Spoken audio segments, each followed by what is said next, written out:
Am I the a-hole for sending my younger sister money against my girlfriend's wishes? Plus many updates. My younger sister, female 25, is working towards getting her master's degree in New York. While she loves the city and school, she hates how expensive everything has become. She does work part-time, but it simply isn't enough. My parents, male 77 and female 73, have been sending her money each month, but since they recently retired, they've had to cut back. To fill the gap, my brother, male 28, and I, male 32, have begun sending some money to our sister from time to time to help with her rent. I have a well-paying job and a close relationship with my sister, so I'm happy to help where I can. However, my girlfriend, female 30, has expressed her dissatisfaction with the arrangement. We've been saving up to put a down payment on a house in the future, and my girlfriend believes that my financial contributions to my sister is hindering our progress. Yesterday, which happened to be the day I usually send my sister money, girlfriend told me that we needed to reduce expenses, and one suggestion she made was for me to no longer send money to my sister. She believes that my sister needs to learn how to manage her money better, and that my brother, male 28, should contribute more. I told her about how I feel irresponsibility towards my sister, and how my brother doesn't make as much as I do. And while she did acknowledge that, she then said I was financially naive and said she doesn't want me to be taken advantage of. I was kinda disappointed hearing this, as I made a conscientious decision to help my sister and wasn't falling for some sort of scam. The conversation ended because we both had to go to work, but she told me not to send anything until we've further discussed this. During my lunch break at work, I proceeded to send my sister some money anyway and told girlfriend about this over dinner. She told me that she was disappointed. At this point, I was getting a little annoyed and responded by saying I was not willing to compromise my current arrangement with my sister. Girlfriend got upset with this and left the table.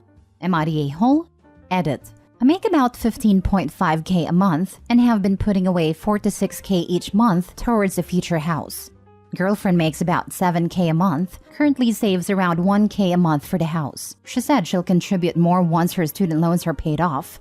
I pay for rent and utilities, while girlfriend pays for bulk of groceries. I started sending my sister $1,500 a month since my parents retired. Sister pays $2,800 a month in rent and $350 a month in transportation. I contribute $1,500 a month. Brother pays $750 and parents pay $500. Our mother was terrified of sister living in New York City on her own and only agreed if she lived in a nicer area and had a car. For those wondering, I'm a chemical engineer and girlfriend has been paying about 2.5k a month to pay for student loans. Now for the top comments before reading the mini updates. Do you and your girlfriend share finances? If not, then you are not the a-hole. Otherwise, you are. We don't have a shared bank account. I pay rent and utilities. She pays about 80% of the groceries while I cover about 20%. Then absolutely not the a-hole. I personally would be wary about how someone wants to dictate to you like this about money, especially considering it appears you contribute substantially more shared expenses. And he's already saving 4 to 6 times as much as the girlfriend towards the house. Out of $7,000 a month, she contributes $1,000 towards the house, plus groceries, and $2,500 in student loans. What is she spending 2.5k a month on? How many clothes, etc. does she need? It's your money, and you have offered to help your sister out. I respect this decision greatly. Not the a-hole. Not the a-hole, but massive red flags getting thrown around your girlfriend, my man. It would be one thing if you were sending so much money that it was affecting your own financial status, or if your sister was lying or taking advantage of you and your brother, or if your girlfriend was also contributing money and no longer wanted to, or if you were sending shared money. But none of those things are an issue. And literally, your sister is just trying to exist in an expensive city, and her extremely loving and generous brothers are choosing to support her because they can and want to. That's really beautiful. You should really reconsider buying a house and continuing a relationship with someone who prioritizes her own desires so far over yours. She's seriously overstepping and disrespecting, unless she's not telling you some hidden fear or worry here that explains her bizarre self-centered stance. What she's trying to force you into is selfish and caring and just icky. 100% this. The money you're sending your sister is not hindering your monthly bills or savings. You make more than twice what your girlfriend does and are saving way more than she is. All she pays in bills is 80% of groceries, and you pay the rest plus the remainder of the bills. Your girlfriend is very greedy and manipulative. Please look at all the red flags that are being flagged around you. Not a-hole at all. It's a lot of marinara. The way she's trash-talking his family is my biggest concern. Like she wants to isolate him from what sounds like a very supportive family. Now for the mini updates. My girlfriend and I had a long talk after work. It didn't go well. To summarize, tensions escalated during the conversation. I told her that I planned to continue helping my sister until she completes her degree, and afterward, she would either start working or move back to our parents' home until she finds a job. However, my girlfriend expressed her belief that my sister, and the whole family, is manipulating me, and thinks I'm naive enough to send her money regardless of how she uses it. I started to feel increasingly annoyed and defensive by her accusations, and asserted that it's my money and I have the right to spend it as I see fit. I then stupidly said that if she really wanted us to buy a house, she should save more and cut back on expenses like nice shoes, clothes, and purses. At this point, she became properly angry and declared that she couldn't stay in the same house as me and said that she would be going to her friend's house. Before leaving, she said, "Call me when you stop thinking like a freaking idiot." And before I could even think, I replied, "I won't be calling." I feel that I may have irreparably damaged our relationship. Update 2. I want to express my thanks to all of you for sharing your perspectives and insights. Your input is truly appreciated.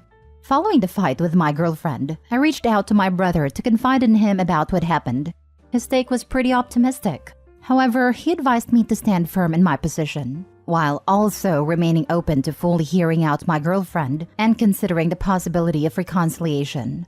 He cautioned against contacting girlfriend's friend to ask about her whereabouts, as it may smell of desperation, and instead said that he would come over as he lives about an hour away, so we could spend time together over a movie and dinner. At this point, I feel drained and numb. It's been a long day, and to be honest, I just want it over. Update 3. My brother came by and brought dinner. We've been watching The Dark Knight since. Don't know why he chose that. Still haven't heard from girlfriend or her friend. Next story. Am I the a-hole for refusing to pay all the rent and bills? I have been with my partner for 2 years and lived together for 1 year. We split the rent and bills 50-50, apart for 3 months last year when my girlfriend went through a bad period of depression due to her job and missed a lot of work. During this time, I had to pay 75% of everything. This was affordable but barely, and I had to cut back on a lot of things. Now, my girlfriend is complaining about her job again, saying it causing her to feel low and saying she's thinking of just leaving because she hates it there. I tried talking to her about waiting until something else comes along before leaving, since having no money will only add to her stress. She asked if I would be able to cover everything if she left, and I said I couldn't. I pointed out if I did pay for everything, that would mean that pretty much every month I'd end up dipping into my savings, and that after rent and bills and food, I'd have pretty much nothing at all left. She just said it's something I might have to do soon, and I again said I won't be. I said, as crappy as it may be, she'll either have to stay at her current job or pay her half of the rent and bills from her savings. She accused me of not being supportive and started talking about how I knew she hated it at her job and should want to help her. I said I do help her, but that is too much to ask since she knows I can't afford it, and I should not have to dip into my savings just because she quits a job. She again just accused me of being unsupportive. Am I the a-hole for refusing to pay all of the rent and bills? Not the a-hole. What makes it okay for you to dip into your savings to pay bills, but not her? That's not how it works. Her savings are there for times she has no money coming in. If she leaves her job, this will be one of those times. She can pay from her savings and search for a new job before they deplete to nothing. Totally not the a-hole. I get why OP's partner feels desperate. I left a job last year that was really damaging to my mental health, and I completely understand the feeling of losing a little bit of yourself every time you have to go back to that office. It's awful, and I wouldn't wish it on anybody, but I kept going back until I had another job in place, because I can't afford to not have an income. It's a truly terrible reality to have to live in, but it's the one we've got, and OP's partner needs to be realistic about it. and either keep the job until she gets a new one or make sure her savings are enough to cover her expenses in the meantime. Then OP's partner should be applying for other jobs. I don't know why she, or really anyone who quits without a plan, thinks that this is a magical thing that'll just work itself out. She sounds like a freeloader. Not the a-hole. Unfortunately, she is an adult that had to be responsible for herself, whether or not she's feeling depressed. You can be supportive without literally bleeding yourself dry. If she expects this of you, that sounds like a huge character flaw. Girlfriend isn't looking for a supportive partner, just someone to financially support her. On the money, she doesn't want to work. She wants to be a stay-at-home do-nothing. The fact that she isn't even willing to cover her own expenses from her savings means she's just gonna mooch for the rest of her days if she can. Even without kids in the equation, I can see OP making a habit of this to the point he feels trapped. You can be not the a-hole and still make the wrong choice here if you stay in this situation. You need to end this because she isn't in the right headspace to be a good partner to anyone, and she needs to fix that. Even if you don't count the fact you're basically paying for everything, you could probably save enough money to keep afloat not paying her expenses. If she isn't taking antidepressants or whatever her psychiatrist gives her, then she needs to go see one and get a prescription, because you can't choose being basically non-functioning for half the months in a year. If you care for her well-being, sending her back to her parents with the suggestion she gets a psychiatrist before you consider revisiting your relationship will probably be the best thing that happens to her. She will either see how bad she lets things get, or she will choose to be exactly who she is, but as someone else's problem instead of yours. Last story. Am I the a-hole for kicking my son, his girlfriend, and my grandson out of my house? I, 63 female, and my husband, 67 male, ran into an issue with my son last year. During the pandemic, his girlfriend got pregnant. He moved her in with his roommates who were not happy. The roommates left, and they resigned with the landlord just themselves. But his girlfriend couldn't/wouldn't find a job, and lost his job a few months later and couldn't pay rent. They stayed for 7 months and they got evicted. Now they have an eviction on their record, and terrible credit because they lived off of credit card. So they have thousands in credit card debt. I didn't want them moving in. My son, 38 male, lived at home until he was 31, so we had a lot of trouble getting him to move out. But his girlfriend was giving birth soon, so we took them in. They stayed for almost a year, and the deal was, they both get jobs, they help pay utilities and pay off their credit cards and find a place to live. They were only supposed to stay for 6 months, but they wouldn't move out when we asked at the end of 6 months. They said because of the eviction on the record, no one would rent to them. They also didn't make enough to pay utilities, so my husband and I paid more in utilities. And they ate for free as well, since they would take from the fridge and wouldn't buy any groceries themselves. We offered to help them with baby expenses like diapers, car seats, etc. at first, but it's been almost a year, and we're still paying for it. They were doing DoorDash, but not working more than 3 to 4 hours a day. I kept trying to get my son to get a full-time job, but he just got angry and accused me of nagging him. His girlfriend is also very messy and doesn't clean up after herself. I've changed more diapers and fed her son more than she has, and it's infuriating because they chose to have a child but won't take responsibility. My husband and I have been retired for 2 years now, and we had planned to move to Chile where I am from. We were supposed to sell the house last year and didn't, just to let them stay, but it's now been over a year and we were sick of it. We kept telling them they had to move out, and they just ignored us, so we put our house up for sale. We had wanted to renovate it first, but they wouldn't let us into their bathroom and room, so we decided just to sell it as is. We got a fair offer and closed by the weekend, and told them they had 2 months to move. My son yelled at us for kicking them out and not caring about him, and shattered the decorative vase we had. They finally moved out, and we are in between places and will be going to Chile next month. But my son and his girlfriend currently have nowhere to live. They are staying with a friend now, but they are only letting them stay until the end of the month, and then they will have to figure it out. My son yells at me over the phone and tells me I'm never allowed to see my grandson again for kicking them out. I don't know where I went wrong, that he couldn't be an adult and get a job and move out without being forced. Now for the comments. Not the a-hole. He's 38. You were way more patient than you should have been. Not the a-hole. I have a 37-year-old sister who has 2 teenagers. And my mom and I just had a big blow up at each other because my sister got offended I offered her some occupational assistance.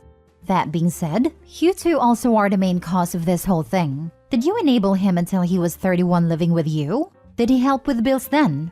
When people have children while being financially insecure by choice, a lot of the reason is that their parents let them skate by. This is the tough love you should have done ages ago. It's crazy to me that between two people they couldn't even split utilities. They wouldn't let her in the bathroom. Either it was disgusting AF, or they're using and it's disgusting AF. As I told my mom about my 35-year-old brother, sometimes you just have to love people from over there, at a safe distance. I have a hallmark relationship with one of my adult sons. I say nice things like a greeting card, and stay far away. I mean, I didn't move out of the parents until I was 31, but I was paying a rent they were happy with, worked full-time, and was clearly saving for a home. I don't think 30 plus is an unreasonable age to move out, provided you had a reason for staying not just to mooch off your parents. I think the situation was the unreasonable part. Not working full-time is the big red flag. Not the a-hole, but perhaps set up a trust for that kid for when he comes of age, because it sounds like he may need it. Sounds like a good idea if you plan on leaving an inheritance, something completely untouchable until kid is 18 or 21, and then can only be used on higher education or down payment on a home. And only set it up so that his entitled parents can't touch a red cent of it under any circumstances. You may have gone wrong nowhere at all. Some amazing kids came from awful parents, and sometimes rarer, amazing parents end up raising poop birds. I do worry for the kid, and I think you should call CPS. This baby is a baby, and there is a decent chance of adoption since the two of them can't get it together. If I were you, I'd try to come to peace with never seeing your grandchild, because even if they keep the kid, they will always use that child as a pawn to get money and housing. And anytime you say no, they threaten and remove the child. Your son is nearly 40. I'm so sorry because I know you're embarrassed. But whether you did a good job or a bad job, your job here is done.